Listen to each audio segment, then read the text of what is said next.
Hello, everybody. Thank you so much for joining me today. I hope you're having a good week so far, and I hope that you were able to enjoy your long weekend, and that if you were remembering somebody on Memorial Day, that memory is sweet, that you remember that their sacrifice was not in vain, and that they very much loved and cared for the people that are remembering them right now. My name is Christian Barnes. I am the founder and lead financial coach of Do Better Financial, and welcome back to We Economy Wednesday. Over the last few weeks, we've been walking through some different things that will help us to move towards our goal, and today's thing is quitting. You heard me right. Quitting. Quitting has a bad rap, okay? Winners never quit and quitters never win, and, there's no failures, only quitters, this whole thing. And that all sounds really good in theory, but I really believe that there are some things that we actually need to quit, okay? There are some things that are just not serving us well. There are some practices we have that are just routines, but they're not actually fitting well into, they don't actually help us proceed towards our goals, right? So things like smoking, dead in relationships, self-sabotage. And you may be thinking, oh, Christian, I get it. We need to stop doing bad stuff. Well, obviously, but we're actually talking about a little bit more than that. We're talking about stopping doing things that don't fit, right? So I'll give you examples, but we keep doing this stuff because it's comfortable or it's convenient, right? But it doesn't actually move us closer to our goals. So for instance, if you are somebody who is really, really, really wanting washboard abs, right? And that is like a true goal for you. Eating pasta, a few nights a week is not bad. But if you want washboard abs, you probably need to stop eating a lot of pasta. Right? So not necessarily things that are bad, but things that don't fit your goals. So I'm going to give you a few ideas of things that I am quitting to help you understand what I mean. Number one, and you probably figured it out a little bit from the beginning of this video already, I'm going to quit scripting my live videos. Scripting. That's the word I meant to say. Don't know what came out exactly. For two reasons. Number one, it is very time consuming. If you didn't know, I do have a day job. I'm currently running a business. I am newly married. I have an incredibly large house to clean regularly. We do. And then there's cooking and all of, there's a lot, okay? And scripting live videos is something that I just don't have, that is not the thing that I want to spend my time doing, right? There are other things that I need scripting when I'm doing a filmed video that's going to be edited. But when I'm talking, doing a live video, it's more productive for me to be looking at you instead of at my notes. That's the other reason, is that it has me constantly looking down instead of looking at you guys, which is where I want to be looking, right? So what I'm going to do instead, because we don't want to just stop doing something, we want to replace it with something else, okay? So I'm going to start using outlines with trigger phrases. Now that's something that I've done in the past. I already know that it works well for me. It's actually how I script when I do live events or if I do seminars or things like that. Instead of writing down everything that I intend to say, I get the general idea of where I'm trying to go, and I write down a specific phrase if I want to remember to say that phrase, right? So that's number one. Number two is being on the socials during the workday. And this is a broad definition of the socials. I'm including the Facebooks and the Instagrams and the Twitters and all of that, but also YouTube and also games. I actually had a brief stint with like an obsession with Scrabble Go. So much fun, but dude, time suck, right? And not only that, right now, not just with the pandemic, but with everything that goes on in the world, sometimes I don't have the mental energy to deal with some of the difficulties that are coming across my Facebook feed. You know exactly what I'm talking about. It's been everywhere, and I cannot even begin to imagine how that family feels, and the fact that another family feels this way, that this has been going on for centuries and it's still happening, is mind-boggling. And some days I can't deal with that, right? I can't do another Ahmaud Arbery. I don't have it today, okay? So sometimes disconnecting or unplugging from the socials during the workday also allows me to focus on whatever it is that I'm doing, and then I can feel my feelings when I'm done. Does that make sense? So what am I going to start doing instead? I don't like silence when I work. Hence my tendency. I don't like to sit still. Hence my tendency to always be on YouTube. That's why I'm always on YouTube, because I don't like silence. I also don't like to sit and wait. I want to feel like I have something to do. So if I'm waiting for my computer to run something, I'll tend to jump on a game or jump on Facebook. And inevitably, whatever I want to do on my phone takes longer than the thing that I'm waiting for on my computer. So I ended up wasting time that way, right? So what am I going to do instead? I'm going to start listening to music. I actually started this a couple days ago. Tongue not working. And it's been working pretty well. My music of choice right now is kind of a mix of like classical, country-esque something, but like primarily no words. And there's one reason for that. When I'm trying to think, when I'm trying to write scripts, when I'm trying to draft emails or respond to people, having other words in my head can make it difficult for me to concentrate and figure out what I'm actually trying to say. So my husband's been amenable to it. He hasn't complained yet, but he also has headphones. So we get along just fine, right? So that's what I'm doing. I'm going to stop being on the socials during the weekday, and I'm going to start listening to music without words instead. Next, I'm going to quit being sedentary. As I told you guys last week, I used to have a pretty rigorous workout schedule, not because I was trying to do anything in particular. I had learned to enjoy the process of moving my body, right? But the reason I even started down that path is because I'll give you the full name. I have patellofemoral arthritis, right? All that means is that my knees are a struggle bus, okay? And so the less I move, the more my body falls apart. And so I've realized over the last couple of weeks, as the summer heat of Houston has started to creep into our daily lives, the schedule that I had originally set up with my husband, we were walking regularly in the evening. Now, at 7 o'clock, it's still 90. Well, maybe not today because it's raining, but it's raining, right? So stuff like that has kind of crept in, and I'll find myself going 3, 4, 5 days without moving at all, and I can feel it in my joints. Obviously, weight gain would also affect that, and the less I move, the more weight I gain. So for me, I'm going to quit being sedentary, and I'm going to start figuring out what my workout schedule needs to look like in light of hot, because Houston, summer. Right? So one of the things that I am going to do is I am planning to purchase a bike. I love riding a bike, and you may be saying, Christian, that's still outside. It's still hot. The difference is, excuse the digression, but I'm about to go there. When you're riding a bike, you're like moving through the wind, so you get that automatic like fan feeling. When you're walking, you can't get that unless you're like holding a fan or got one of them hats with a fan in it. I'm not doing that because hair.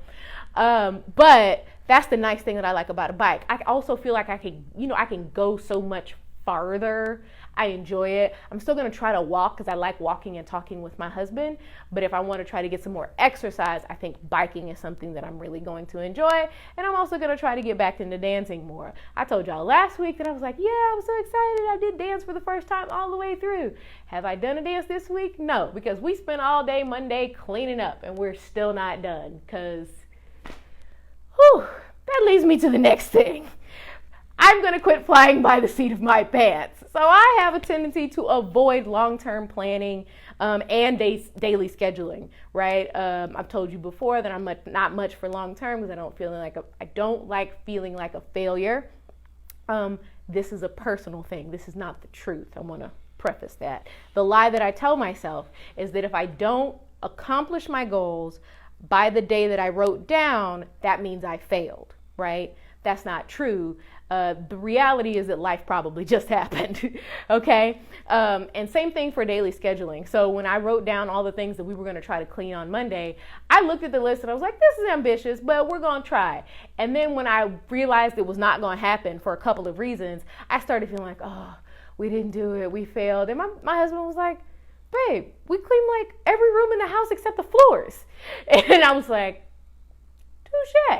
touche, right? So some of this is some mental processing, but the other thing I'm going to do, I'm going to quit flying by the seat of my pants, and I'm going to start creating a time budget. Now, you may be saying, of course, Christian's creating a time budget. Yes, I know that works for me. I enjoy budgeting my money. I find that to be fun, okay? Or entertaining or whatever. I just love it, okay? The numbers, the spreadsheets, they bring me joy. So I want to figure out how to do that with my time, right? Because some of the other stuff that I have tried has worked, but not in the, like, it hasn't become a continuous and regular habit. And that's what I want to get back to. So I've done two things. I bought a planner.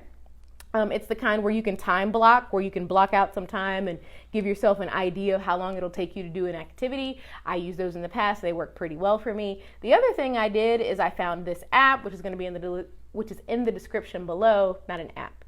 It's like a little spreadsheet. And it allows you to get an idea of how much time you spend doing a thing per week. So those two things together, I'm hoping will help me to get a better handle on the way that I spend my time, because I want to spend the times on the things I want to spend it on and not just kind of let it float away. This sounds familiar, right? It sounds like my budget and stuff. It's the same.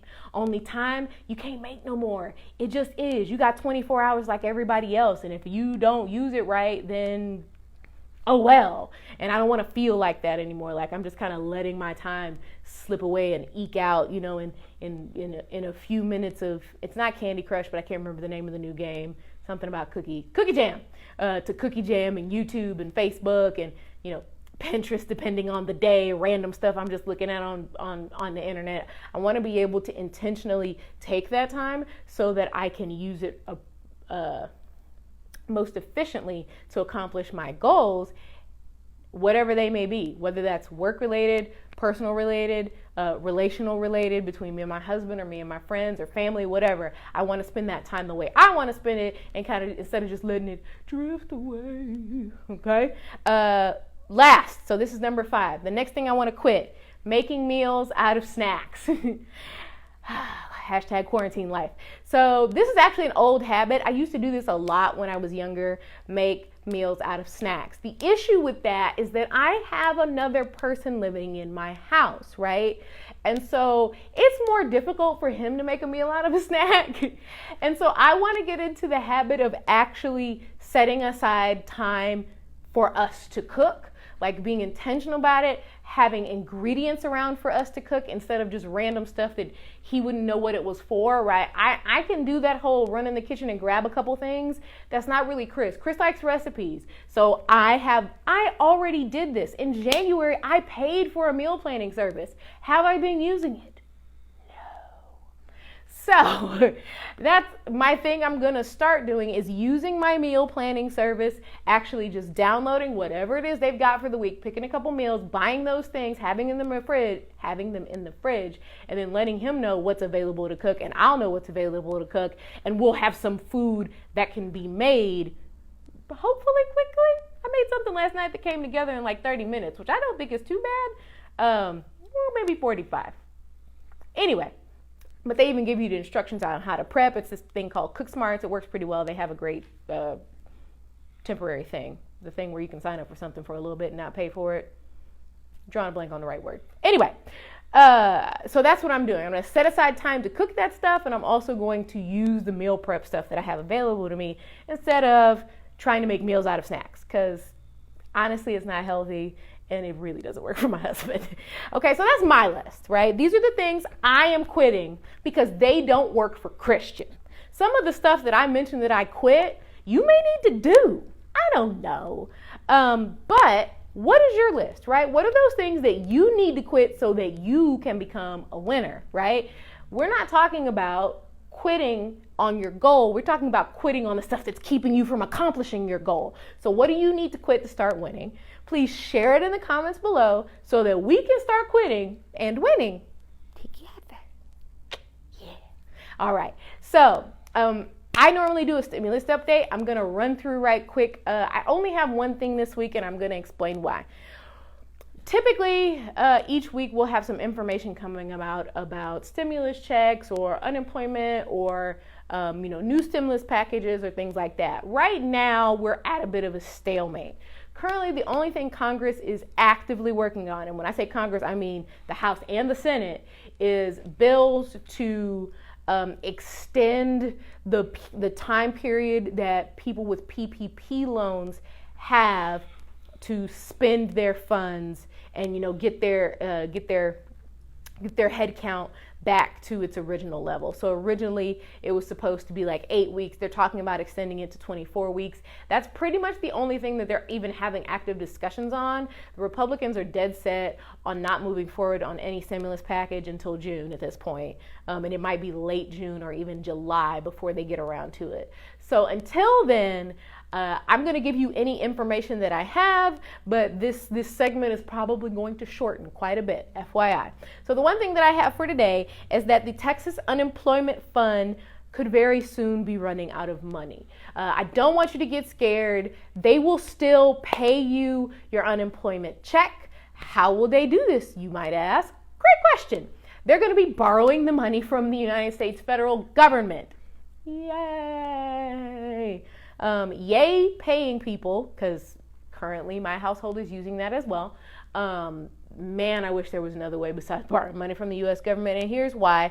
So the terms, they've actually already submitted to borrow and been approved, as far as I can tell, to borrow about $6 billion to get them through July. Yikes. What's going to happen is they're going to have 2 years to pay it off, beginning in 2021. And if they don't pay it off by then the state of Texas will probably raise the payroll taxes, the unemployment taxes on in-state businesses around 2023. They would raise the unemployment taxes, right, to cover the bill if they haven't finished paying it. So obviously that's not something that small businesses need to worry about right now, but I'll tell you this. If you're a small business in Texas and you have employees that are on your payroll, it's probably something that you should keep an eye on over the years. If you have a tax accountant or if you have an accountant or a tax professional that helps you with this sort of thing, I'm sure they already know about it. They are usually very up to date, especially if they're a good one, right? Obviously, I'm assuming they're a good one, but you can definitely let them know just in case. To keep an eye on this so that when it's time for you to deal with this, if it comes to fruition, you'll know about it. But for those of you who are on unemployment, do not worry about whether or not you're going to continue to get paid. You will continue to get paid. If you're still having issues getting through to the agencies, I haven't seen any more updates on the ways that they will allow you to do that. You still have to basically call. So if you need that number, it's in the comments below. Thank you so much for joining me today. I know this is a little bit shorter Weekonomy Wednesday, but enjoy the rest of your Wednesday. Get a good nap in and all this rain, okay? And tell me what you're going to quit so that you can win, all right? My name is Christian Barnes, again, from Do Better Financial. I'm going to see you next week. Have a good day. Bye-bye.